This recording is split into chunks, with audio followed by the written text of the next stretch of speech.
এই চাবুক দিয়ে তোর পিঠের চামড়া আমি একটা একটা করে ছাড়িয়ে ফেলবো। সম্পত্তির ভাগটা শোয়ার, এই রে সম্পত্তির ভাগ।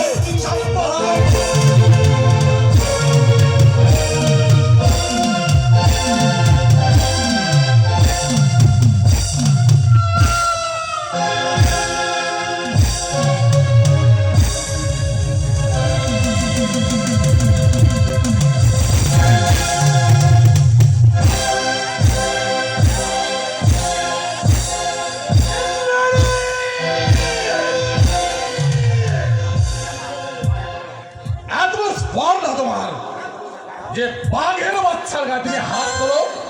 বাঘের বাচ্চা কিন্তু মানুষ নয় বাবা। যত শক্তিশালী সে হোক না কেন, পশু ছাড়া সে আর কিচ্ছু নয়। চেষ্টা করে দেখুন। আমি সিনক্রেট করতে চাই না। আপনি জীবিত অবস্থায় সকল সম্পত্তি দুভাগে ভাগ করে দিয়ে যাবেন। আশা করি আমার উকিলের নোটিশ আপনি পেয়ে গেছেন। আমি সন্তান বলে স্বীকার করি না। তুমি যদি ভেবে থাকো যে হাওয়াকে সামনে রেখে সম্পত্তি ভাগ করবে, সে তোমার আকাশ সম্পত্তির ভাগ আমি নেবই।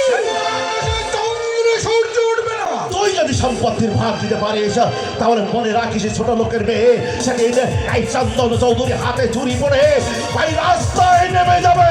ছোট লোকের মেয়ে বলে আজ তোকে আমি ক্ষমা করে দিয়ে গেলাম।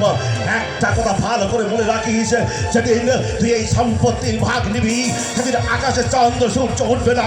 এই চন্দন চৌধুরী বেঁচে থাকতে সম্পত্তির ভাগ তুই পাবি না, বরং এই বাড়ি থেকে তোকে আমি দূর দূর করে দাঁড়িয়ে দেবো। আর তা যদি না পারি মনে রাখিস পিতাই আমার নাম চন্দন চৌধুরী। তোমার উপর আমার আস্থা ছিল। আজ 2 বছর হলো হাওয়াকে তুমি আটকে রেখেছো, চলছো নিজের খেয়াল খুশি মতো। শাশুড়ি কি করছো পদ পদ অপমান, এই তোমার শিক্ষা, এই তোমার শালীনমত। অনেক সহ্য করেছি, আমার আর নয়।